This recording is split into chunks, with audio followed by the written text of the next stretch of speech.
We now have a YouTube channel! Exclamation point YouTube. Look how many new videos have been posted. 5 new videos. They're all between 8 and 25 minutes. Perfect videos. Get in there. Like, comment, subscribe. Hit the YouTube subscription button. What are you doing? Let's talk about something positive for a second. Biden indicates plans to cancel Keystone XL pipeline permit on first day in office, sources confirm. Rescind Keystone XL pipeline permit appears on the transition briefing note list of executive actions.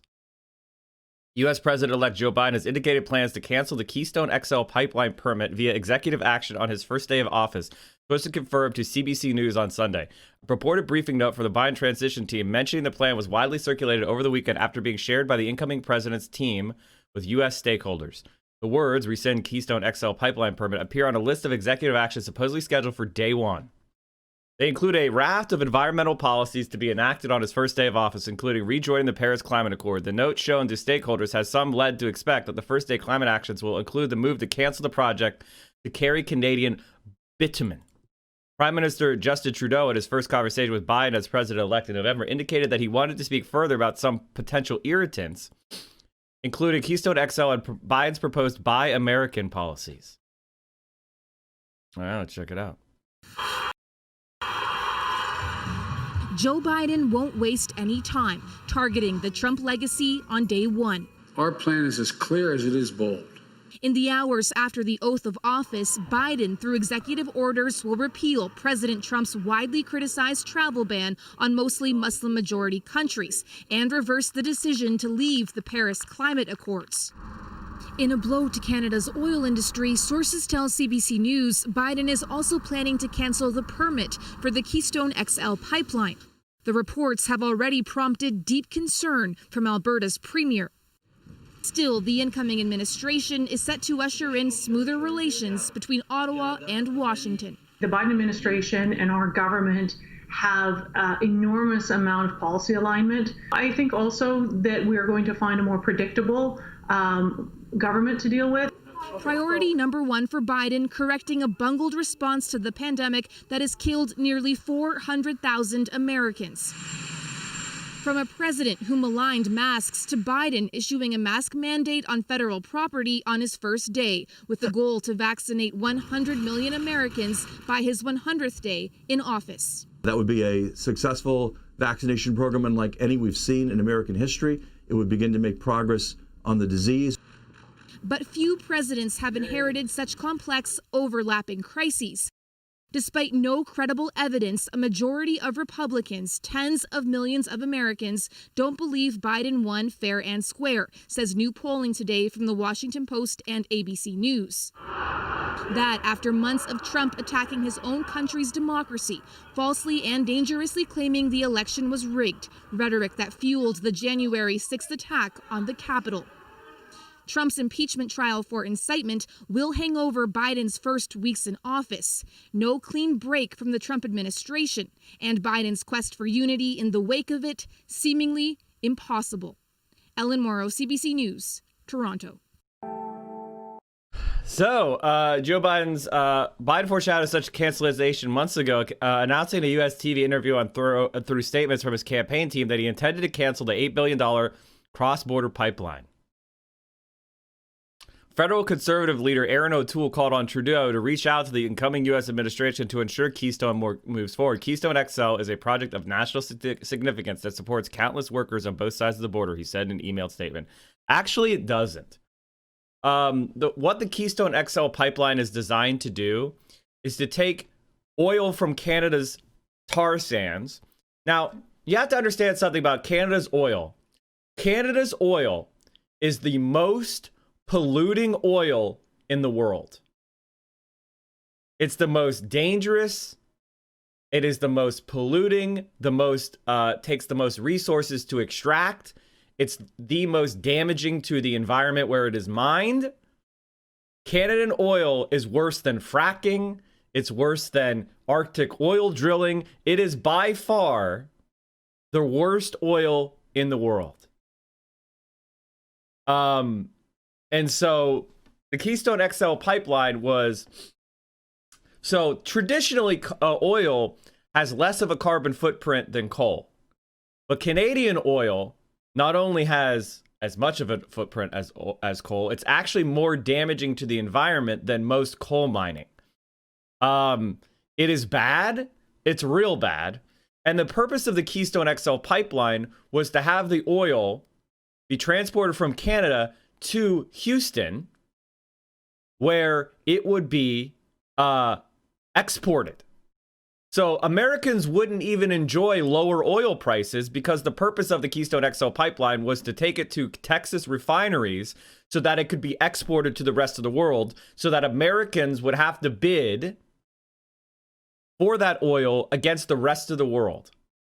The purpose of it is to maximize profits for the oil companies, and Americans would basically get no benefit. Minuscule benefit, tiny benefit. Fuck it? Screw you? No.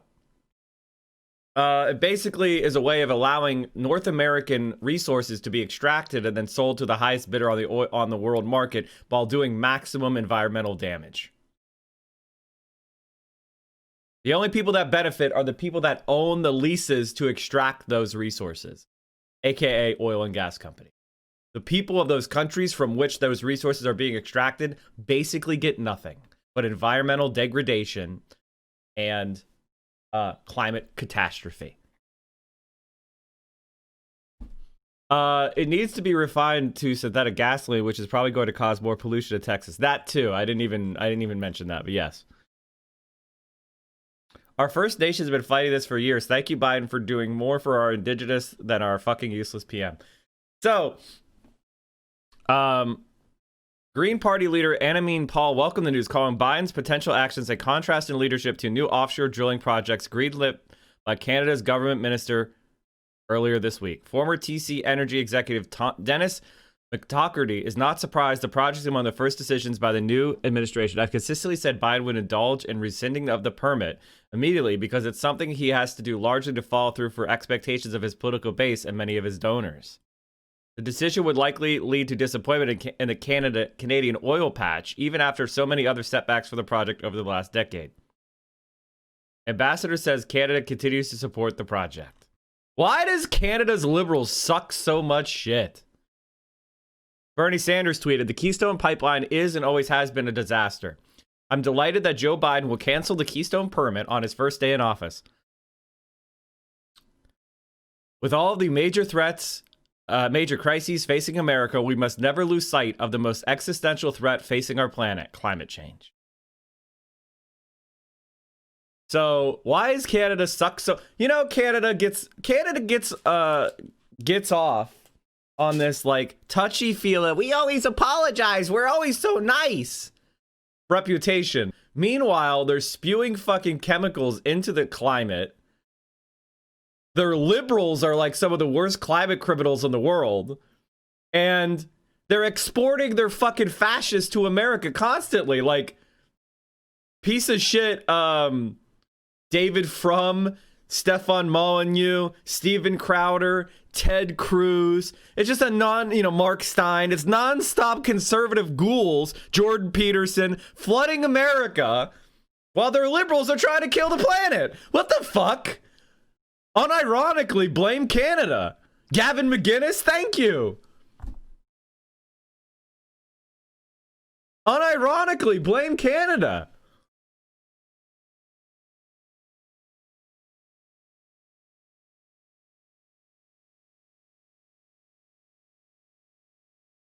They're worse than Democrats because it's a soft two-party system rather than a hard one. Yeah. I just want to point out for everybody who's like, we need to do a third party. Look at Canada. And by the way, the NDP is a pretty strong third party. It's not like, how is the NTP is it making Canada a fucking utopia? No? Okay then. Your strategy of just having a third party is probably not the as much of a golden ticket as you think it is. Holy shit, man.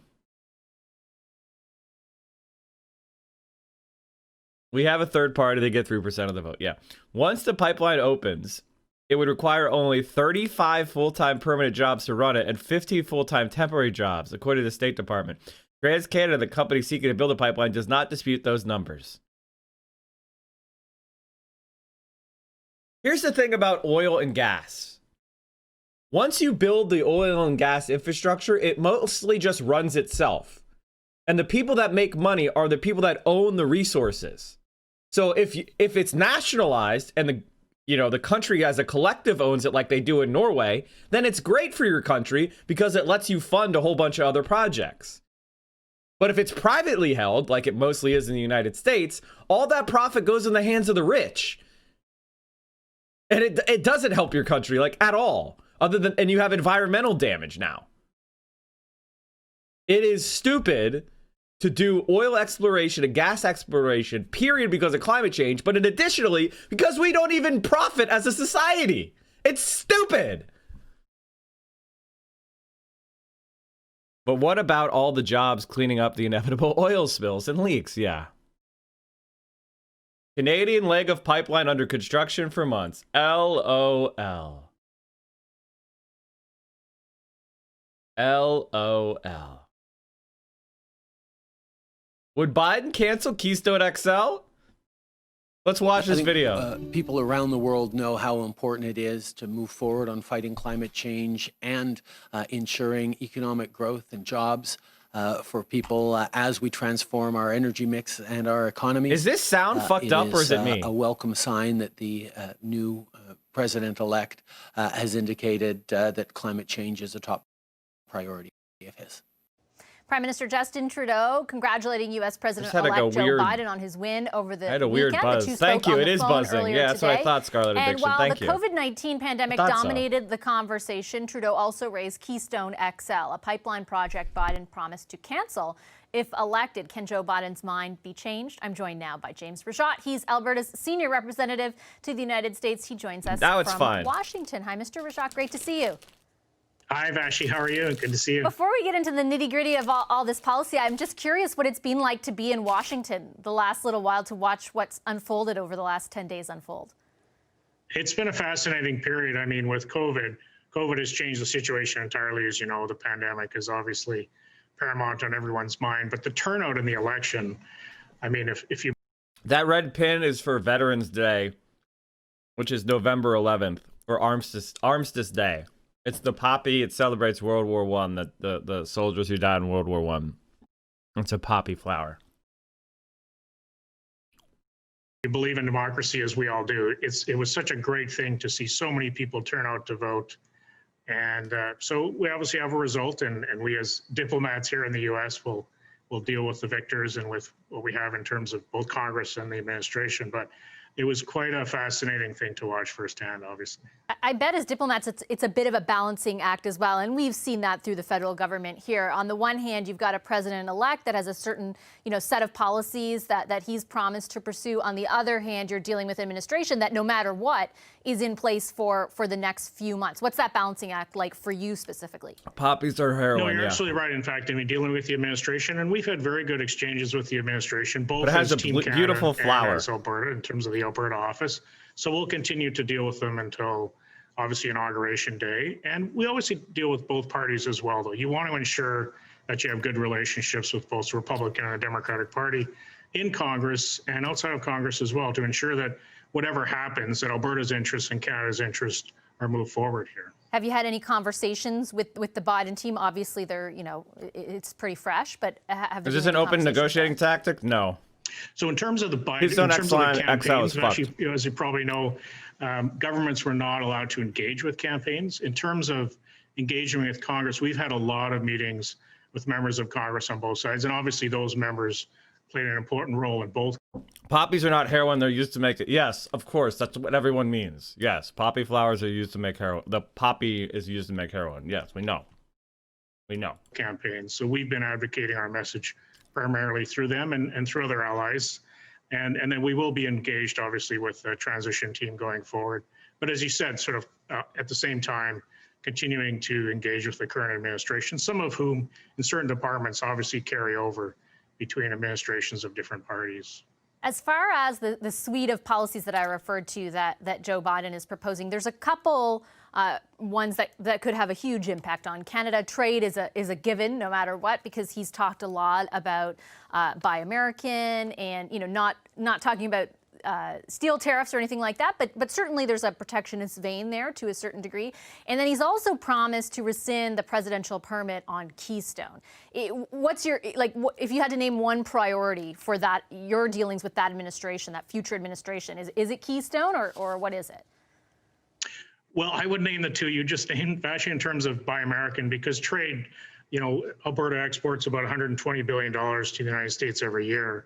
So trade is massively important for our province. It's very important, obviously, for the whole country. So any terms of protectionist measures like Buy American, and you mentioned the tariffs that we saw previously on aluminum and steel. We obviously don't want to see that. We want to see USMCA continue to be implemented going forward. And we want to see if there's any Buy American, we want to see sort of a Buy North American. Right. If we want to return supply chains, let's do that to North America. But Keystone XL is obviously a huge importance to the province. The Alberta government is an equity partner in the project itself. So we obviously want to see that project move forward, continue to supply essential product to American consumers. And we believe we have a good story to tell both on the project itself and in terms of energy, environment, and climate change policies from a North American perspective. The interesting part when it comes to KXL and the trade stuff, obviously what happened in the Senate and Congress wasn't exactly what the pollsters predicted, but in a way that will work to sort of mute to a certain degree some of the things that Joe Biden said he wanted to pursue, especially when it comes to trade, for example. Wrong. That's just before the special election. So nope. If anything, Canada's more fucked now. Right. While it is a presidential permit, we'll be working with the transition team administration, obviously, on that issue. We have to make sure we work with members of Congress and others in terms of ensuring that the project go forward. Just quickly before I let you go, there are a number of people in this country who argue against the necessity of KXL. A, because of TMX getting built. B, because of the price of oil and the uncertainty within the patch right now. They just say that the financial case isn't there. What do you say to those criticisms? I would say if you look at the American market, the refineries require heavy crude, and that heavy crude will be supplied either by Canada with our high environment, social governance. Or what's another place that'll give the heavy crude, chat? Where do American refineries get heavy crude? Canada or... Well, who's the smart people in the chat? Grim Scribe!